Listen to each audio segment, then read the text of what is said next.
APROFE presenta Hablemos de Salud. Con Emilia Ortega. Bienvenidos y bienvenidas a un nuevo episodio de Hablemos de Salud, espacio donde conversamos con los especialistas sobre temas de tu interés. El día de hoy vamos a tratar un tema muy importante, los cuidados prenatales y cómo una mujer embarazada puede llegar para prepararse para un buen parto o cesárea. El día de hoy tenemos aquí al doctor Juan Carlos López, ginecólogo obstetra y jefe de quirófano del Hospital Dr. Paolo Marangoni. Bienvenido, doctor. Buenos días, gracias Emilia, gracias por la invitación a este espacio tan importante que nos va a informar y va a informar sobre todo a nuestras pacientes para la buena evolución de un parto y el control prenatal. Bueno, doctor, primero, para empezar, ¿qué cuidados debe tener una mujer que planea quedar embarazada o que se acaba de enterar que ya está en estado de gestación? Bueno, primero que nada, una paciente cuando desea estar embarazada debería planificar lo que es el tema de ir a la consulta, porque en ese espacio se le va a solicitar una serie de laboratorios, un perfil hormonal para ver, dependiendo de la edad de la paciente, cómo está la paciente a nivel físicamente, ¿ok? A nivel de examen físico. Una paciente obesa puede quizás dificultarle quedar embarazada por diferentes factores fisiológicos o fisiopatológicos que en esta puede desequilibrar los temas hormonales. ¿Okay? Sobre todo también una paciente, volvemos a lo mismo, el tema de la nutrición en la embarazada o previo a la planificación. Debe tener una buena nutrición. El paciente debería, se le explica una serie de ejercicios leves que la misma debe realizar, ¿ya? Y con los resultados de laboratorios poder medir a nivel de balances hormonales cómo está la paciente, ¿okay? También los estudios o tratamientos que a la misma se le puede enviar, como el ácido fólico, ya que el ácido fólico nos ayuda o que los depósitos de ácido fólico estén cubiertos completamente, nos ayuda a evitar cualquier tipo de malformación, sobre todo las malformaciones del tubo neural o espina bífida, poder evitarlas cubriéndolas con estos ácido fólico, este elemento que es una vitamina esencial para evitar este tipo de malformaciones. Y eso ya, por ejemplo, la mujer esas son recomendaciones cuando la mujer quiere quedar embarazada, pero ya cuando descubre y tal vez no lo planificaba quedar embarazada, ¿cuáles son las primeras acciones que ella debe de tomar para poder llevar su embarazo a buen término? La primera acción que una paciente debe tomar es acudir a la consulta. Evitar ChatGPT, Google y todas esas cuestiones de internet, ¿ok? Para evitar la automedicación. Lo primero que debe hacerse desde el momento que se entera que con una prueba a domicilio o casera que está embarazada, debe acudir a la consulta, ¿ok? Porque la consulta prenatal se le va a explicar todo lo que el estado nutricional, todos los laboratorios que se le debe realizar y todas las indicaciones que debe llevar para un buen embarazo o un buen término de la gestación. Y a breves rasgos, ¿cuáles son los exámenes que tal vez una mujer embarazada debería hacerse? Tanto exámenes de laboratorio como exámenes de ecografía. Lo ideal es que la paciente, o lo ideal de una paciente es que no llegue en el primer trimestre. En el primer trimestre del embarazo podemos buscar, ¿okay? O hacer pesquisa de muchas patologías que nos va a ayudar al momento de poder tratar a la paciente, ¿okay? Y poder obviamente tener un resultado satisfactorio tanto para la paciente como para el bebé, que es el binomio que nosotros habitualmente tratamos, ¿okay? Los laboratorios principales que se le piden a la paciente son biometría, hemoglobina, para saber si es una paciente anémica o no, a grosso modo, porque nos vamos a extender muchísimo si te explico cada ítem de laboratorio, ¿ya? Entonces, lo importante es biometría, sabemos cómo está si la paciente está anémica o no está anémica, ¿okay? El grupo sanguíneo, porque es importante saber, ¿okay? Si una paciente es ORH negativo, tenemos que saber si hay una incompatibilidad de RH y tenemos que estar al pendiente de todos los laboratorios subsecuentes que se le va a solicitar en la próxima consulta, ¿ok? Los laboratorios infecciosos también tenemos que estar muy pendientes, sobre todo en el primer trimestre. Hay algo que se llama, y que todos los ginecólogos desde el primer momento del posgrado nos los llaman, el TORCH. El TORCH es el toxoplasmosis, rubiola, citomegalovirus, ¿ok? Hepatitis, ¿ya? El parvovirus también, en donde a través de podemos descubrir si la misma está con esta patología activa que nos pueden conllevar algún tipo de malformación. ¿okay? Una sífilis congénita, una toxoplasmosis congénita que va a la larga repercutir en la salud del producto de la gestación. ¿Okay? Todos estos exámenes, tengo entendido, se los tienen que hacer en los 3 trimestres. No, por eso. El trimestre. No, por eso lo ideal es ver a la paciente en el primer trimestre, porque de ahí partimos de descubrir alguna patología que la misma pueda tener. Pero hay laboratorios, hay un bloque de laboratorios que se solicita en el primer trimestre, hay otro bloque de laboratorios que se solicita en el segundo trimestre y hay otro bloque de laboratorios que se solicita en el tercer trimestre del embarazo. ¿Ok? Entonces, pero a grosso modo, lo que acabo de mencionar en el primer trimestre y sobre todo también examen de orina y cultivo de orina mensual. Porque el cultivo de orina, examen de orina nos va a decir si hay algún tipo de patología urinaria que podemos tratarla con antibióticos para así evitar, dependiendo de la edad gestacional, amenazas de aborto o amenazas de parto pretérmino. Doc, y sabemos que en el embarazo, tal vez en los primeros meses, muchas mujeres presentan náusea, fatiga, malestar, que pueden ser tal vez comunes durante esta etapa, pero ¿cuáles son los síntomas normales y cuáles son las que uno tiene que tener más precaución? La literatura nos dice que hay signos o síntomas presuntivos del embarazo. ¿Okay? Los síntomas o signos presuntivos del embarazo son la fatiga, el signo patognomónico es la ausencia, o el síntoma patognomónico es la ausencia de la menstruación o la amenorrea, en donde ya la paciente pudiera, si es regular en su menstruación, pudiera sospechar de un embarazo. ¿Okay? La fatiga, el malestar, el leve dolor pélvico que pudiera conllevar a pensar en un posible embarazo. ¿Okay? De los signos o síntomas que hay que estar precavidos es el sangrado. Si hay una paciente que ya se entera que está embarazada y de repente tiene un sangrado tipo mancha con pequeños coágulos, ahí tenemos que estar súper pendientes porque puede ser una amenaza de aborto y que pudiéramos tratarla o otro tipo de causa o descubrir la causa para poder tratarla, ¿ya? Y podemos hablar sobre el riesgo de aborto espontáneo en el primer trimestre. ¿Qué lo causa? Hay múltiples causas y factores, de hecho se clasifican en factores patológicos, factores psicobiológicos, factores mecánicos. ¿Okay? También es un amplio tema, pero a grosso modo les puedo explicar que dentro de los factores psicobiológicos tenemos el tabaquismo, el alcoholismo, la drogadicción. Si hay una paciente que presenta algún tipo de estos antecedentes, es muy probable que sea candidata a que la misma vaya a abortar. ¿Okay? Hay que estar pendiente de eso. También los factores patológicos mismos de la paciente, que para eso es el primer trimestre de la consulta prenatal importante, porque a través de eso, de una buena historia clínica, obviamente, podemos detectar si la paciente sufre de alguna patología, por ejemplo, hipotiroidismo. ¿Okay? Patologías tiroideas pueden provocar o son causantes de amenazas de aborto o de abortos recurrentes.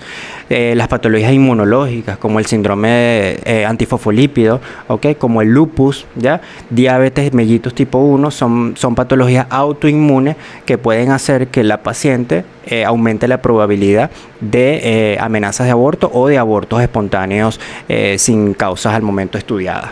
Okay. Claro, Doc, ¿y cuáles son los errores más comunes que las mujeres cometen tal vez en el primer trimestre? Porque tal vez no son muy cuidadosas, porque recién se enteran o son primerizas.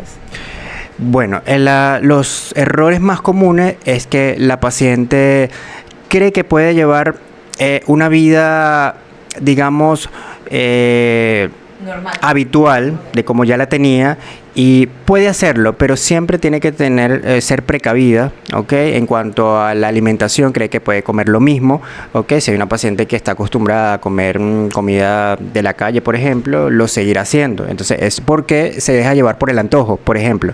Entonces, cree que puede seguirlo haciendo y no se educa en la consulta prenatal y pues conlleva a cometer errores y pues consecuencias que pueden ser irreversibles.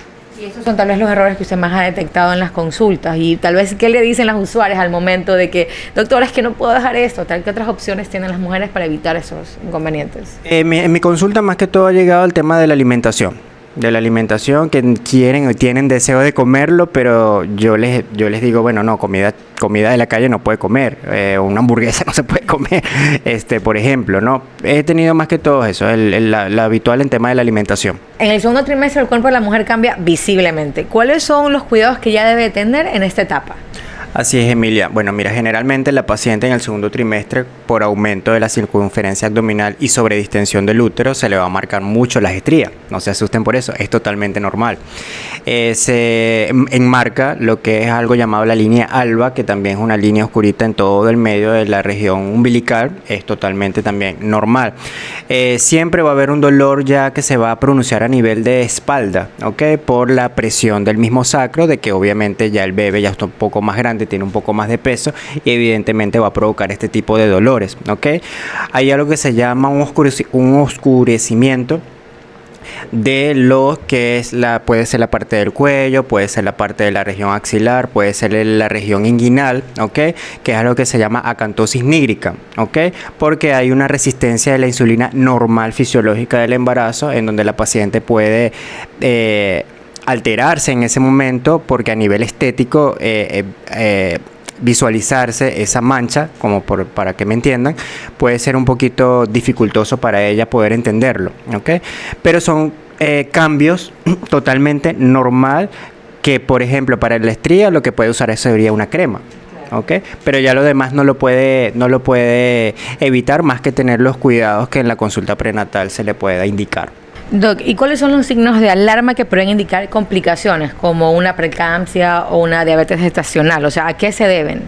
Bueno, la diabetes gestacional generalmente no te da síntomas, ¿ok?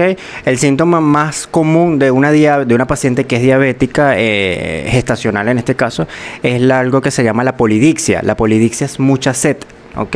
Entonces pudiera ser un signo que de repente hay que estudiar, pero como a toda paciente que está embarazada debe pedírsele el control. Si vemos una glucosa, es un diagnóstico subclínico, ¿ok? Porque lo vamos a ver a través del laboratorio, ¿ok? Si vemos unas glucosas mayor de 90 en una embarazada que está en ayuna, hay que alertarnos, porque esta paciente puede desarrollar algún tipo de diabetes, y para eso es también importante los antecedentes familiares y patológicos que en la consulta vamos a interrogar para poder orientarnos si esta paciente puede presentar diabetes. En el caso de la preeclampsia, sí es más fácil, ¿okay? Que una paciente nos oriente en cuanto a sus síntomas y signos, ¿okay? Una paciente básico, igual nos podemos extender muchísimo en este tema, que pudiera presentar preeclampsia, ¿okay? Que es la hipertensión complicada durante el embarazo. La paciente, el signo patognomónico es la cefalea o el dolor de cabeza. Una paciente embarazada que me dice que tiene dolor de cabeza, yo puedo orientarme que esta paciente pudiera ser hipertensa, pudiera estar desarrollando un cuadro de preeclampsia, ¿okay? El otro signo que es también, que por eso nos expandimos en el examen físico en interrogar, es algo que se llama escotomas centellantes, que son lucecitas que ven a nivel visual. ¿Ok? Y uno le hace esa pregunta y ya con eso también nos estamos orientando por lo menos en un 80% en el diagnóstico. ¿Ok? Algo que se llama también tinnitus acufeno, que es el zumbido en los oídos. Uno le pregunta, señor, ¿usted siente zumbido en los oídos?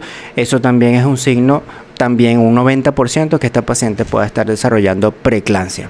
¿Y esto solamente ocurre en el embarazo? ¿Ya cuando ya la mujer da luz, ya se detiene o continúa? No, la paciente está en riesgo, e igual en el postoperatorio de la cesárea o en el puerperio fisiológico del parto, en presentar hipertensión durante el embarazo. Se ha demostrado que hay pacientes que nunca fueron hipertensas o que se les fue mal diagnosticada, y en el postoperatorio o en el puerperio pueden presentar hipertensión, y bueno, tenemos que colocarle los tratamientos. ¿Ya quedan hipertensas el resto de su vida o solamente durante esa etapa? No, hay que hacerle un control postnatal a ver cómo la paciente maneja sus presiones arteriales, y puede que tiene dos alternativas, dos caminos su organismo: quedar hipertensa, que es la hipertensión crónica, ser una paciente que ya por cronicidad se queda hipertensa, o solamente fue una hipertensión durante el embarazo, ¿ok? Pero por eso es el control importante postnatal en todas las pacientes, pero en una paciente, en este caso particular, preeclántica, es importante hacerle un control postnatal a ver si la misma va a quedar hipertensa. Por ello o no. son importantes los controles. Y doctor, Respecto a la mujer cuando le hacen los controles, sé que tienen que tener un peso tal vez en el primer trimestre, otra persona en el segundo, otra persona en el tercero. ¿Cuánto es lo normal que deberían de ir subiendo de peso para evitar tal vez estas complicaciones? Generalmente la paciente debe aumentar 1 kilo por mes.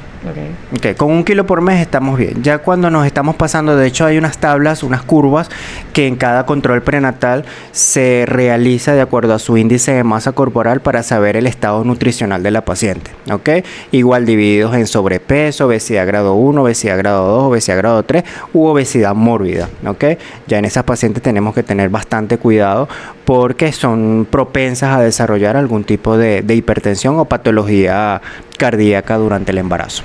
Doc, en el tercer trimestre ya muchas mujeres experimentan hinchazón, incomodidad, insomnio, ya creo que están muy fatigadas. ¿Qué se puede hacer para que no afecte tanto su salud? En este tercer trimestre se trabaja más la parte emocional y psicológica, porque por lo menos para el insomnio no podemos mandarle tratamientos hipnóticos, ¿okay? Porque puede afectar la salud del binomio, del bebé en este caso. Entonces se trata siempre de la parte emocional, siempre se trata de involucrar lo que es el esposo o la pareja de la paciente, ¿okay? O en este caso la familia, si es que no cuenta con su esposo, ¿ya? El apoyo. Pero siempre trabajar la parte emocional, ejercicios de respiración, ¿okay? Ejercicios de preparación de psicoprofilaxis prenatal, ¿okay? Para trabajar con estos síntomas que a nivel psicológico y emocional la puedan estar afectando y 100% seguro que se pueden trabajar de esta forma. Ya, Doc, y cuando se acerca ya la fecha del parto, ¿cómo se prepara una mujer para una cesárea o un parto vaginal, tanto físicamente como emocionalmente?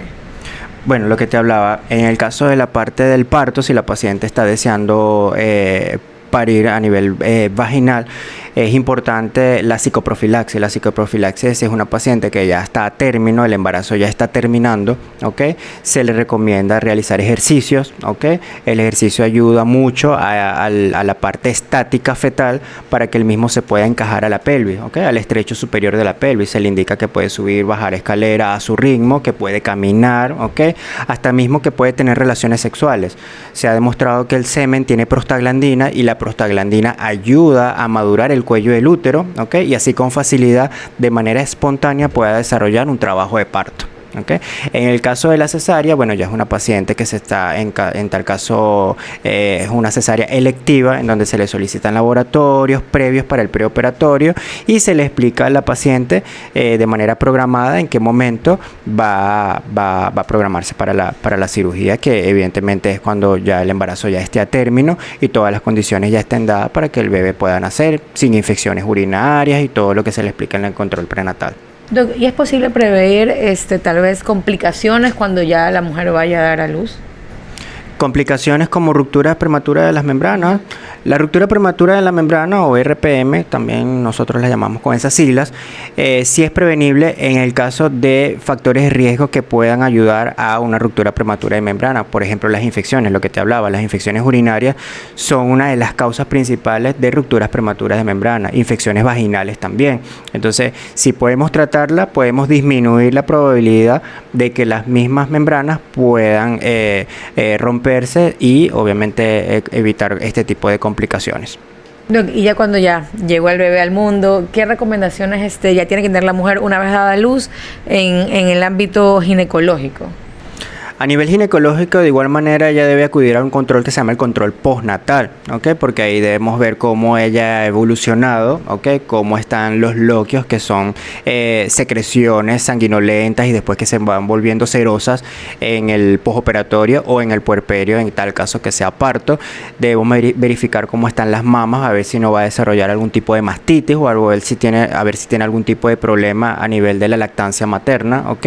Y sobre todo, si es una paciente que no deseó la ligadura quirúrgica o en el momento del parto no lo decidió, siempre sería bueno la anticoncepción, o sea, la planificación familiar, porque por lo menos en caso del parto debería por lo menos esperar unos 2 años, ¿ok? De no quedar embarazada. En caso de la cesárea sí se recomienda por lo menos 3 años, ¿ok? Entonces se hace hincapié mucho en el anticonceptivo ideal para esa paciente en el momento de que está dando de lactar. Doc, y para ya ir cerrando este episodio tan interesante, ¿podría darnos 3 recomendaciones para lograr un parto exitoso? La primera recomendación es llevar un buen control prenatal, acudir siempre a las consultas prenatales porque en las consultas prenatales está la educación de cómo cada ítem de lo que se le solicita o de cada plan nutricional que se le da es tan importante, cada vacuna que tiene que cumplir en el embarazo y cada laboratorio que se debe realizarse es importante para llevar un embarazo a término sin ningún problema, ¿okay? Insisto, el tema del la paciente, el tema del parto, si desea el mismo, sería bueno la psicoprofilaxis, o sea, entender emocionalmente lo que es un parto, ¿okay? La importancia del acompañamiento que la misma pueda tener, ¿okay? Para que así psicológicamente ella pueda mentalizarse cómo va a ser el proceso, ¿okay? Y se pueda llevar de manera satisfactoria tanto para ella como para el bebé. Claro. Doc, y un mensaje final para las parejas que están esperando ya tener un hijo, ¿qué les recomendaría? Yo les recomiendo que acudan primeramente a la consulta, ¿okay? Porque de allí va a partir el tema de la planificación, cómo debe alimentarse, qué tipo de ejercicio debe realizar, en qué momento va a ser el tema de la ovulación, o sea, todo eso fase por fase se le va a explicar en la consulta.